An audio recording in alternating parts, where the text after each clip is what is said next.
अच्छा बच्चों, हमने बात करनी है रेट डिटर्मिनिंग स्टेप की। तो रेट डिटर्मिनिंग स्टेप की बात हमने पहले भी की थी, ठीक है।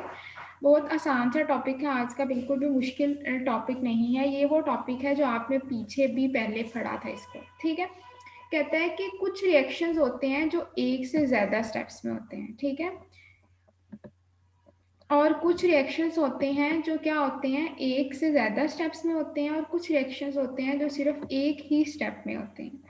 हमने देखना है कि अगर कोई रिएक्शन जो है वो एक से ज़्यादा स्टेप्स में होगा तो हमने उसका जो रेट है वो कैसे फाइंड करना है। हमारा जो रेट डिटर्मिनिंग स्टेप है, हमने उससे यही चेक करना है कि अगर कोई रिएक्शन एक से ज़्यादा स्टेप्स में हो रहा है, तो अगर वो रिएक्शन एक से ज़्यादा स्टेप्स में हो रहा है तो कौन सा स्टेप है जिसको देखते हुए हमने उस रिएक्शन का रेट डिसाइड करना है, ठीक है। तो ये जो बात है, ये जो चीज़ है, ये कल तो नहीं, जब हमने स्टार्टिंग में चैप्टर 11 स्टार्ट किया था तो वहां पर भी ये मैंने आप लोगों को चीज़ पढ़ाई थी और एक एग्जाम्पल भी दी थी, ठीक है। अब देखें बच्चे, कुछ रिएक्शंस होते हैं जो सिर्फ एक स्टेप में होते हैं और हम उन रिएक्शंस का रिएक्टेंट देख के या फिर हम एक्सपेरिमेंटल वर्क को देखते हुए हम बताते हैं कि ये जो रिएक्शन था इसका रेट ऑफ रिएक्शन ये था, या फिर ये फर्स्ट ऑर्डर था, ये सेकेंड ऑर्डर था। लेकिन बच्चे कुछ रिएक्शंस होते हैं जो एक स्टेप में नहीं होते, एक से ज़्यादा स्टेप्स में होते हैं, ठीक है। अब जो रिएक्शन एक से ज़्यादा स्टेप्स में होंगे उनमें से जो सबसे स्लोएस्ट स्टेप होगा, हम कहेंगे कि वही स्टेप रिएक्शन का रेट बताएगा। अगर रिएक्शन एक स्टेप में हो रहा है तो बहुत अच्छी बात है, वही स्टेप रिएक्शन का रेट बताएगा। लेकिन अगर कोई रिएक्शन एक से ज़्यादा स्टेप्स में हो रहा है तो जो सबसे स्लोएस्ट स्टेप होगा वही स्टेप रिएक्शन का रेट बताएगा। ये आपकी बुक पे ही ये शॉर्ट क्वेश्चन है, ये लॉन्ग नहीं है कि रेट डिटर्मिनिंग स्टेप या रेट लिमिटिंग स्टेप बताएं, ठीक है। इसको हमने इस वजह से ये कहा है क्योंकि हम यहाँ पर देख रहे हैं कि किसी एक चीज़ के चेंज होने से, किसी एक स्टेप के चेंज होने से रिएक्शन का रेट चेंज हो जाएगा। अच्छा भी, तो हमने यहाँ पर ये जो आपके सामने मैंने एग्जाम्पल जो है वो रखी हुई है। एग्जाम्पल कौन सी है, ये वाली एग्जाम्पल है। नाइट्रोजन डाइऑक्साइड का रिएक्शन हो रहा है कार्बन मोनोऑक्साइड के साथ और हमारे पास जो कंपाउंड बन रहा है वो नाइट्रिक ऑक्साइड है, नाइट्रोजन ऑक्साइड जिसको बोलते हैं, और कार्बन डाइऑक्साइड है, ठीक है। बच्चे अब आप इसकी रेट का जब हमने लिखा, इसका रेट लिखा है, तो आप देख रहे हैं कि वो रेट हमें ये बता रहा है कि रिएक्शन जो है वो नाइट्रोजन डाइऑक्साइड के 2 टाइम इंक्रीज हो रहा है। मतलब कि ये जो रिएक्शन है ये सेकेंड ऑर्डर रिएक्शन है। अगर हम नाइट्रोजन डाइऑक्साइड के 2 मोल डालेंगे तो रिएक्शन 4 टाइम इंक्रीज होगा, ये बात वो कह रहा है। यहाँ पर कार्बन मोनोऑक्साइड का कोई इफेक्ट है ही नहीं रिएक्शन के रेट पे। अब हमने इसको चेक करना है कि ऐसा क्यों है। ये जो फर्स्ट इक्वेशन लिखी है, फर्स्ट इक्वेशन में उसने जो है एज अ होल इक्वेशन लिखी है, मतलब पूरी इक्वेशन को लिखा है। नाइट्रोजन डाइऑक्साइड को और कार्बन मोनोऑक्साइड को लिखा है, ये हमने पूरी इक्वेशन लिखी है, ठीक है। तो हमने क्या करना है यहाँ पर इस इक्वेशन को एक स्टेप में नहीं हुआ ये रिएक्शन, ये 2 स्टेप्स में हुआ है। कहता है कि 2 स्टेप में हुआ है। पहला स्टेप ये था कि नाइट्रोजन डाइऑक्साइड के 2 मोल मिले हैं और क्या बन गया है, NO3 बन गया एक, और एक NO बन गया, ठीक है। और फिर दोबारा जो NO3 था ना बच्चों, उसका रिएक्शन हमने कराया है कार्बन मोनोऑक्साइड के साथ। तो हमें जो फाइनल प्रोडक्ट है वहां पर हमें क्या हो गई है, ऑब्टेन। अब देखें यहाँ पर NO2 और CO2 बन रहा है, ठीक है। तो यहाँ पर हमारे पास जो कंपाउंड है वो देखिए, यहाँ से हमने ये NO2 जो था, यहाँ से NO2 जो प्रोडक्ट में बना है और जो रिएक्टेंट में बना है वो NO2 डिसअपियर हो जाएगा। और जो स्लोअर स्टेप है वो पहला स्टेप स्लोअर स्टेप है। तो जो पहला स्टेप होगा वही रेट डिटर्मिनिंग स्टेप होगा। कौन सा स्टेप, यहाँ पर जहाँ पर NO2 plus NO2 is equal to NO3 plus NO। ये तो रिएक्शन हो गया, लेकिन आप अगर ऊपर वाला रिएक्शन देखें, ये वाला जो मैंने स्टार्टिंग पे रिएक्शन लिखा है, यहाँ पर कहीं पर भी NO3 तो हमें दिखाई नहीं दिया, हमें NO2 दिखाई दिया है, कार्बन मोनोऑक्साइड दिखाई दिया, उसके बाद नाइट्रोजन ऑक्साइड दिखाई दी है और कार्बन डाइऑक्साइड दिखाई दिया। ये NO3 जो है बच्चों, ये हमें कहीं पर भी दिखाई नहीं दिया। अब ये NO3 कहाँ से हमें ऑब्टेन हुआ है ये हमने देखना है। बच्चे कुछ रिएक्शंस होते हैं जिसमें कुछ ऐसी चीज़ें बनती हैं, कुछ ऐसे आप कंपाउंड्स कह लें, कुछ ऐसे इंटरमीडिएट कह लें, जो सिर्फ थोड़ी देर के लिए बनते हैं और उसी टाइम ये ब्रेक डाउन होकर किसी नए कंपाउंड में चेंज हो जाते हैं। हम ऐसे कंपाउंड्स को, हम ऐसी स्पीशीज को बोलते हैं रिएक्शन इंटरमीडिएट। आगे हमने आज का जो टॉपिक हो गया, उसके बाद जो हमने टॉपिक पढ़ना है उसमें हम पढ़ेंगे रिएक्शन इंटरमीडिएट क्या होता है, ठीक है। तो रिएक्शन इंटरमीडिएट क्या होता है कि जब कोई रिएक्शन हो रहा होता है तो उस रिएक्शन के होने के दौरान कोई चीज़, कोई रिएक्टेंट या कोई प्रोडक्ट ऐसी बनती है जो सिर्फ कुछ सेकंड्स के लिए बनती है और वो स्टेबल नहीं होती, वो अनस्टेबल होती है और फ़ौरन ही वो किस में चेंज हो जाती है, रिएक्टेंट में, या अगर उसने प्रोडक्ट में चेंज होना है तो प्रोडक्ट में चेंज हो जाती है। डिपेंड करता है एनर्जी पे कि कितनी एनर्जी है उसकी, ठीक है। तो रिएक्शन इंटरमीडिएट एक नई बात थी इस टॉपिक के अंदर, बाकी कोई भी बात यहाँ पर नई नहीं थी। कहता है कि रिएक्शन इंटरमीडिएट क्या होता है। The reaction intermediate has a temporary existence and it is unstable relative to reactant and product. कहता है कि ये अनस्टेबल होता है, ये इतना स्टेबल कंपाउंड नहीं होता। It is a species with normal bond and may be stable enough to isolated under special condition. कहता है अगर हम इसको उसी टाइम अपने कंडीशंस में से, ये NO3 की बात हो रही है, इसको अगर हम उसी टाइम अपनी कंडीशंस में से निकाल देंगे तो कहता है कि फिर ये जो रिएक्शन है, ये NO3 जो है वो स्टेबल हो सकती है, अदरवाइज जो NO3 है वो स्टेबल नहीं है। वो क्या है, रिएक्शन इंटरमीडिएट है, थोड़ी देर के लिए ये होगा और उसके बाद क्या हो जाएगा, चेंज हो जाएगा, ठीक है। तो ये बात हमने की है इसमें।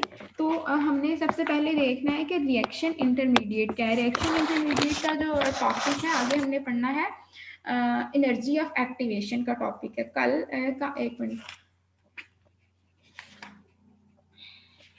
जी बच्चे, कल का जो आपका टॉपिक है ना वो इम्पॉर्टेंट टॉपिक है, हमने पढ़ना है एनर्जी ऑफ एक्टिवेशन पेज 316 से, ठीक है। ये भी जो एनर्जी ऑफ एक्टिवेशन है ये भी लॉन्ग क्वेश्चन है, ठीक है। उसके बाद हमने आर्हीनियस इक्वेशन पढ़नी है, वो सबसे इंपॉर्टेंट लॉन्ग क्वेश्चन है। तो नेक्स्ट आपने जो है वो लेक्चर मिस नहीं करने। वैसे आपने माननी तो नहीं होती बात, लेकिन मुझे मेरा कहना आपको फर्ज, ठीक है, मेरा फर्ज है कि मैं आपको बताऊँ। तो रिएक्शन जो रेट लिमिटिंग स्टेप है, लिमिटिंग इस वजह से कहा है कि ये लिमिट कर रहा है, रिएक्शन को डिटरमाइन कर रहा है, रिएक्शन के रेट को डिफाइन कर रहा है, इसलिए हमने इसको क्या कहा है, रेट लिमिटिंग स्टेप। जैसे हमने लिमिटिंग रिएक्टेंट की बात की थी, ठीक है। तो इसमें क्या होता है कि अगर कोई रिएक्शन एक स्टेप में नहीं हो रहा है, एक से ज़्यादा स्टेप्स में हो रहा है, तो जो सबसे स्लोएस्ट स्टेप होगा वो रेट डिटरमिनिंग स्टेप होगा या रेट लिमिटिंग स्टेप होगा, ठीक है। जैसे कि यही वाला जो रिएक्शन है ये दो स्टेप्स में हो रहा है। NO2 के 2 मोल कंबाइन करके NO3 और NO बना रहे हैं। NO3 जो है वो रिएक्शन इंटरमीडिएट है, इसने फौरन से क्या करना है, रिएक्शन में पार्ट लेना है और कार्बन मोनोऑक्साइड के साथ मिलना है और इसमें NO2 और CO2 बन जानी है, ठीक है। तो ये जो NO3 है ये कुछ टाइम के लिए बनता है, कुछ सेकंड्स के लिए बनता है, इसकी ये अनस्टेबल होता है, फौरन से डिकम्पोज हो जाता है, किसी नई स्पीशीज में कन्वर्ट हो जाता है, तो हम इसको क्या बोलते हैं, रिएक्शन इंटरमीडिएट। NO3 जो है मैंने कहा है ये किसकी एग्जांपल है आपके पास है, रिएक्शन इंटरमीडिएट की, ठीक है। तो अभी चलते हैं जरा बुक पे और बुक से हम जाके इसको देखते हैं।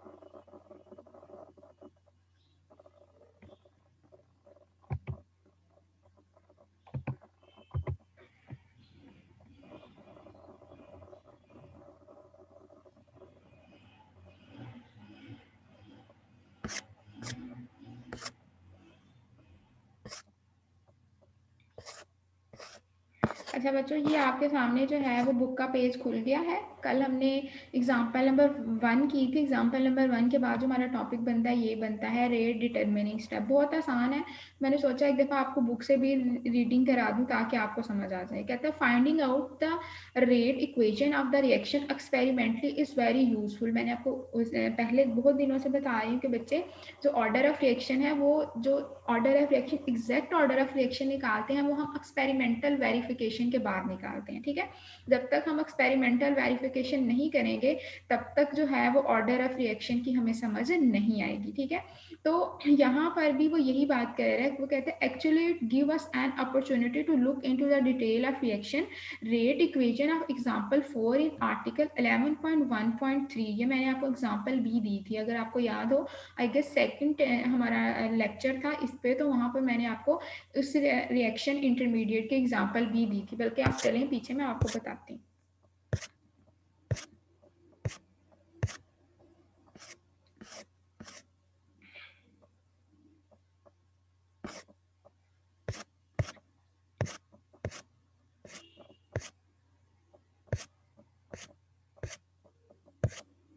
जी, हमने यहाँ पर स्पेसिफिक रेट कांस्टेंट की बात की थी, ऑर्डर ऑफ रिएक्शन की बात की थी, उसके बाद जो है वो हमने यहाँ पर जो है कुछ ऑर्डर ऑफ रिएक्शंस की बात की थी। ये देखें, यहाँ पर हमने बात की थी FeCl3 की और पोटाशियम आयोडाइड की, तो हमने कहा था कि इसका रिएक्शन रेट 8 होना चाहिए, लेकिन ऐसा नहीं होता। रिएक्शन जब हम ऑर्डर निकालते हैं तो इसका रिएक्शन रेट क्या होता है, 3 होता है, ठीक है। तो ऐसे जो है हमें जो ऑर्डर ऑफ रिएक्शन है या रेट इक्वेशन है वो हमें एक्सपेरिमेंटल वर्क जो है उसको करने के बाद ही कहता है कि जो है वो हमें ऑब्टेन होगी। ये आप लोग बार बार डिस्कनेक्ट क्यों होते हैं? अच्छा, अब वो कहते हैं there are many such reaction in the chemistry which occur in a series of steps. If a reaction occur in a several steps, one of the step is slowest and the slowest step is called rate determining step। ये पीछे भी बात पड़ी थी, कहता है कि अगर कोई रिएक्शन एक से ज्यादा स्टेप्स में हो रहा है तो जो स्लोएस्ट स्टेप होगा वो क्या कहलाएगा, रेट डिटर्मिनिंग स्टेप कहलाएगा। ये है यहाँ पर ये देखें, वो कहते हैं if a reaction occur in several step, one of the steps is the slowest, the rate of this steps determine the overall rate of the reaction. कहते हैं अगर रिएक्शन एक से ज्यादा स्टेप्स में हो रहा है तो जो स्लोएस्ट स्टेप होगा वही रिएक्शन का रेट बताएगा। The slowest step is called rate determining और रेट लिमिटिंग स्टेप, क्योंकि वो स्टेप ही रिएक्शन का रेट डिसाइड कर रहा है, ठीक है। The total number of molecule of the reacting species taking part in the rates determining step appear in the rate equation। आपने ये देखा, मैंने आपको यही एग्जांपल अभी हमने डिस्कस किया, नाइट्रोजन डाइऑक्साइड कार्बन मोनोक्साइड के साथ मिलकर नाइट्रिक ऑक्साइड और क्या बना रही है, कार्बन डाइऑक्साइड, ठीक है। उसके बाद हमने कहा कि ये रेट इक्वेशन जब हमने लिखी तो यू आई के NO2 ट्वाइस के ऑर्डर ऑफ रिएक्शन हमारे पास क्या आ गया है, 2 आ गया है। हालांकि अगर हम देखें तो ऑर्डर ऑफ रिएक्शन इक्वेशन को देखें तो कार्बन मोनोऑक्साइड की जो कंसंट्रेशन है उसके साथ भी चेंज होना चाहिए, लेकिन कहता है ऐसा नहीं है। क्यों नहीं है?